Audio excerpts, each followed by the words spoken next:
हिंदू धर्म में नवरात्रि व्रत का बहुत महत्व है। चैत्र नवरात्रि व्रत चैत्र माह यानी कि मार्च और अप्रैल माह के बीच में आते हैं। नवरात्रि में माँ दुर्गा के 9 रूपों की पूजा आराधना की जाती है। धार्मिक मान्यता है कि जो कोई भी मनुष्य माँ दुर्गा की पूजा आराधना सच्ची श्रद्धा और निष्ठा से करता है, उसे मनवांछित फल की प्राप्ति होती है। यह नवरात्रि व्रत संपूर्ण कामनाओं को पूर्ण करने वाले हैं। चैत्र नवरात्रि से जुड़ी एक पौराणिक कथा के अनुसार एक बार बृहस्पति देवता ब्रह्मा जी के समक्ष उपस्थित थे। वार्तालाप करते हुए उन्होंने चैत्र नवरात्रि के व्रत का फल जानने की इच्छा जताई। हे ब्रह्मदेव, कृपया करके बताइए कि चैत्र मास के नवरात्रि व्रत का क्या फल है तथा इसे किस प्रकार किया जाता है, ये सब विस्तार से कहिए। हे बृहस्पति, प्राणियों के हित की इच्छा से आपने बहुत उत्तम प्रश्न किया है। जो मनुष्य सर्व मनोरथ पूर्ण करने वाली माँ दुर्गा की आराधना करके नवरात्रि व्रत पूर्ण करता है, उस व्यक्ति के जीवन में सभी सुखों का वास होता है। ये चैत्र नवरात्र व्रत बहुत ही फलदायी है। देवी शक्ति माँ दुर्गा का आह्वान करके इस व्रत को करने से सुहागन स्त्रियों को सुहाग की लंबी उम्र, निसंतान को संतान तथा कुंवारी कन्याओं को उचित वर की प्राप्ति होती है। ये व्रत निर्धन को धनवान बनाने वाला है, रोगी को निरोगी काया देने वाला है। इस व्रत को करने से घर में सुख समृद्धि का वास होता है तथा सभी प्रकार के दुखों से मुक्ति मिलती है और प्रत्येक मनुष्य को मोक्ष की प्राप्ति होती है। हे बृहस्पति, मैं आपको चैत्र नवरात्रि व्रत से जुड़ी एक फलदायी कथा सुनाता हूँ। प्राचीन काल में एक ब्राह्मण था जो कि माँ दुर्गा का परम भक्त था। माँ दुर्गा की कृपा से उसके घर एक कन्या का जन्म हुआ जिसका नाम सुमति रखा गया। सुमति संपूर्ण सद्गुणों से युक्त एक सुंदर और तेजस्वी कन्या थी। वो ब्राह्मण नित्य दुर्गा पाठ के बाद हवन करता तो उसकी पत्नी के साथ साथ पुत्री सुमति भी उपस्थित रहती। एक दिन सुमति उपस्थित नहीं हुई। वो अपनी सहेलियों के साथ बाजार चली गई। तब उसके पिता को बड़ा क्रोध। आज सुमति पूजा में उपस्थित नहीं हुई, कहाँ है वो? ऐसे क्रोध न करो, वो अपनी सहेलियों के साथ बाजार गई है। भाग्यवान, तुम ये बात नहीं समझोगी। सुमति अब बच्ची नहीं रही, वो बड़ी हो चुकी है। कुछ समय बाद उसका विवाह होगा। उसे अपनी जिम्मेदारियों को समझना चाहिए। उसे पता है मैं पूजन और हवन में किसी प्रकार की अवहेलना नहीं सहन करता।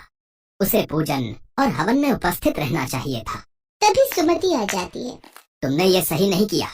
तुम्हें पता था कि पूजन और हवन का समय हो रहा है, पर तुम बाजार घूमने चली गई।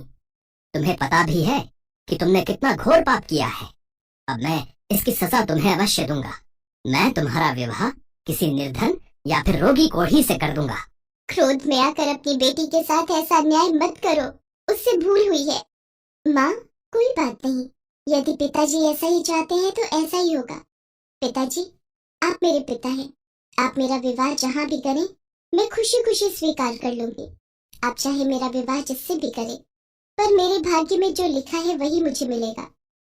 तब सुमति के पिता ने क्रोधवश उसका विवाह एक कोढ़ी व्यक्ति के साथ जिसके पूरे शरीर में कोढ़ निकला हुआ था। विवाह होते ही एक बार सुमति ने सोचा कि ये उसके साथ क्या होगा। वक्रतुंड महाकाय सूर्यकोटि संप्रभा समझ निर्विघ्नं कुरु मे देव सर्वकार्येषु सर्वदा। वक्रतुंड महाकाय सूर्यकोटि संप्रभा। तब वो निराश होकर अपने पति के साथ जंगल में भटक भटक के जीवन बिताने लगी।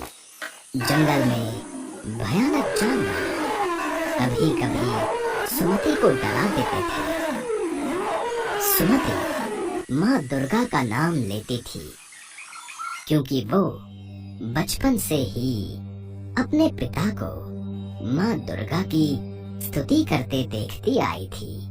हे माँ दुर्गा, मैंने बचपन से ही पिताजी के साथ आपका नाम लिया है, आपको पूजा है। मेरी सहायता करो देवी मैया। मैं इस बियाबान जंगल में अपने पति के साथ दर दर भटक रही हूँ, मेरी विनती सुनो मैया। तब सुमति की प्रार्थना सुनकर देवी भगवती प्रकट हुई और सुमति से वरदान मांगने को कहा। हे पुत्री, मैं तुमसे प्रसन्न हूँ, मुझसे जो चाहे वरदान मांग लो। हे आदि शक्ति माँ जगदम्बा, कहते हैं आपका नाम लेने से ही दुखियों के दुख दूर हो जाते हैं। मैया मेरी सहायता करो, मैं बहुत दुखों से गुजर रही हूँ। मैं जानती हूँ पुत्री, इसीलिए तो मैं तुम्हारी सहायता के लिए आई हूँ। मैं तुम्हारे पिछले जन्म में किए गए अच्छे कर्मों का फल तुम्हें प्रदान करूँगी। पुत्री, तुम पूर्व जन्म में एक पतिव्रता स्त्री थी। एक बार तुम्हारे पति ने चोरी की थी। उस चोरी के अपराध में तुम्हारे पति को सजा मिली थी। अपने पति को सजा से मुक्त करवाने और सही राह पर लाने हेतु तुमने 9 दिन भूख और प्यास में व्यतीत किए थे। वो समय चैत्र नवरात्रि का समय था। तब तुमने न कुछ खाया न ही जल ग्रहण किया। तुमने 9 दिन मेरे चैत्र नवरात्रि व्रत पूरे विधि विधान से संपूर्ण किए थे। इसलिए तुम्हारे पूर्व जन्म के अच्छे कर्मों के फल स्वरूप इस जन्म में मैं तुम्हारे उन्हीं 9 दिनों के व्रत का मनोवांछित फल दूंगी। मांगो पुत्री, तुम्हें क्या चाहिए? हे ममतामयी माँ कल्याणी, अगर आप मुझ पर प्रसन्न हैं, तो हे माता, आप मेरे पति का कोढ़ दूर कर दो।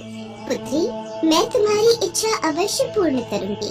तुम्हारे पति की रोगी काया निरोगी हो जाएगी। और फिर देवी दुर्गा ने सुमति के पति का कोढ़ दूर कर दिया। सुमति का पति स्वस्थ और निरोगी काया का हो गया।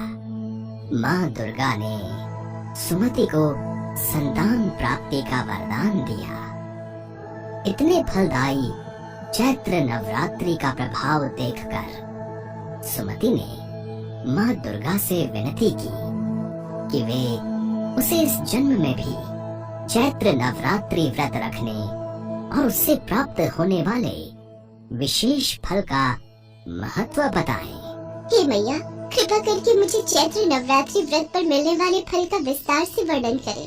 हे पुत्री, मैं तुम्हें समस्त पापों और दोषों का नाश करने वाली नवरात्रि व्रत की विधि बतलाती हूँ, जिसे सुनने मात्र से ही मोक्ष का मार्ग सुलभ हो जाता है।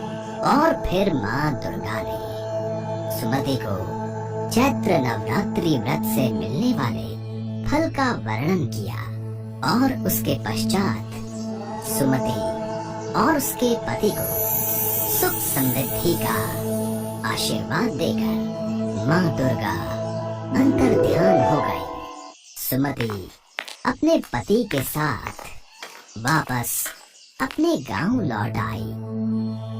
अपनी पुत्री को क्रोध में अपशब्द कहकर पुत्री का विवाह एक कोढ़ी के साथ करने की वजह से ब्राह्मण भी पश्चाताप की अग्नि में जल रहा था। अपनी पुत्री और दामाद को सकुशल लौटा देख वे और उनकी पत्नी बहुत खुश होते हैं। सुमति अपने माता पिता को माँ दुर्गा से प्राप्त फल के बारे में बताती है, जिसे सुनकर ब्राह्मण और ब्राह्मणी भी बहुत प्रसन्न होते हैं और वो भी माँ दुर्गा को धन्यवाद करते हैं। ब्राह्मण अपनी भूल के लिए माँ दुर्गा से क्षमा प्रार्थना करता है।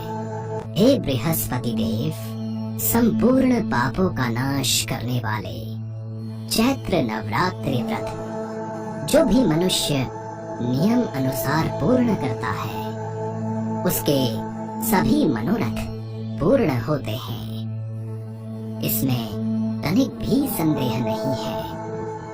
इन 9 दिनों में जो कुछ दान आदि दिया जाता है उसका करोड़ों गुना फल मिलता है।